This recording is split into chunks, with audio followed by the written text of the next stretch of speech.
This is a favorite playlist. This playlist is probably just called Bible Study 101, okay? But if you look on other playlists, you're going to find the entire Quran, the entire Book of Mormon, a Flat Earth series, Maccabees, a non-Bible playlist, which includes Constitution, Declaration of Independence, and the inauguration speeches of Lincoln and Jefferson, I believe. Anyway, this is a message to the Babylonian Embassy as well as the Consolation of Israel. I am reading from the Bible. I'm reading Isaiah 39. I'm reading Isaiah because the Book of Mormon tells us to reread it for very important messages. This is Isaiah 39. At the time, the king of Babylon, Merodach Baladan, the son of Baladan, sent letters and a gift to Hezekiah,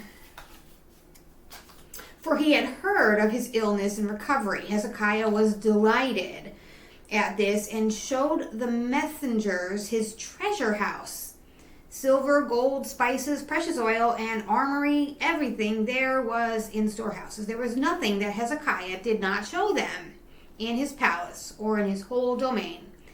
And the prophet Isaiah came to King Hezekiah and asked him, what have these men said? Where have they come from? Hezekiah said, they have come from a faraway country, from Babylon. Isaiah said, what have they seen in your palace? They have seen everything in the palace, Hezekiah answered. There's nothing in my storehouses that I have not shown them. Then Isaiah said to Hezekiah, listen to the word of the Lord. The days are coming when everything in your palace, everything that your ancestors have amassed until now, will be carried off. Not a thing will be left, says the Lord. Sons sprung from you, sons begotten by you, will be chosen to be eunuchs in the palace of the king of Babylon. Everything will be carried to Babylon. Hezekiah said to Isaiah, this word of the Lord that you announce is reassuring, for he was thinking that there was going to be peace and security during my own lifetime. Console my people, console them, says your God. Speak to the heart of Jerusalem and call to her that her time of service is ended, her sin is atoned for. She has received from the hand of the Lord double punishment for all her crimes. A voice cries, prepare in the wilderness a way for the Lord. Make straight his highway for our God across the desert.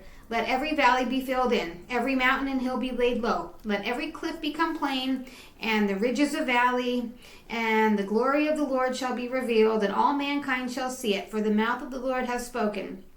A voice commands, cry. And I answered, what shall I cry? There's a hyphen, it's like a dash.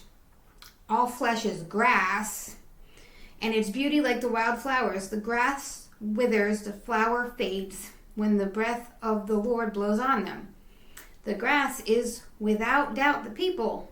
The grass withers, the flower fades, but the word of our God remains forever.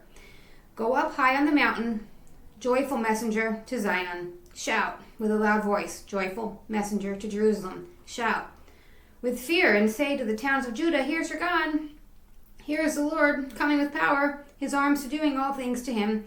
The prize of his victory is with him. The trophies all go before him. He is like a shepherd feeding his flock, gathering lambs in his arms, holding them against his breast, and leading to their rest,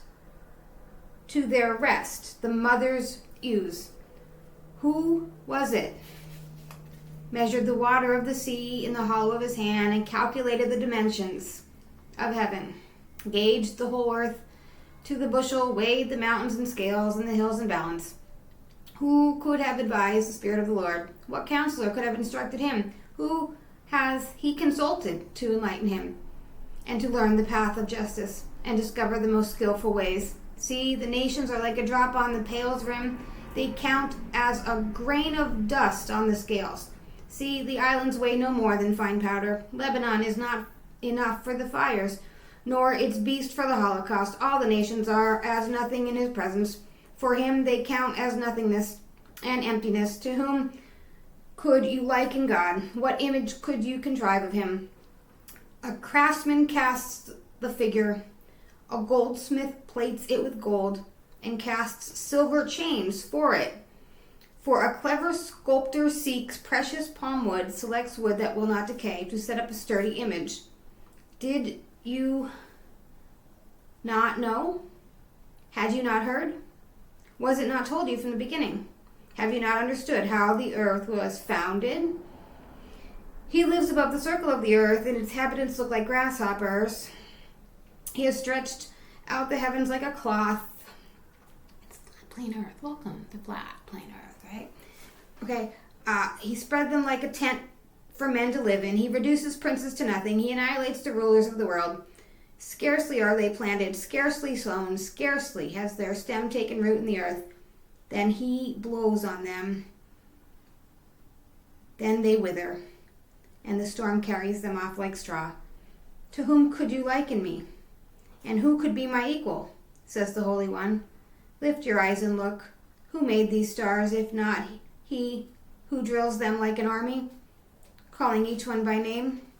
So mighty is his power, so great is his strength, that not one fails to answer.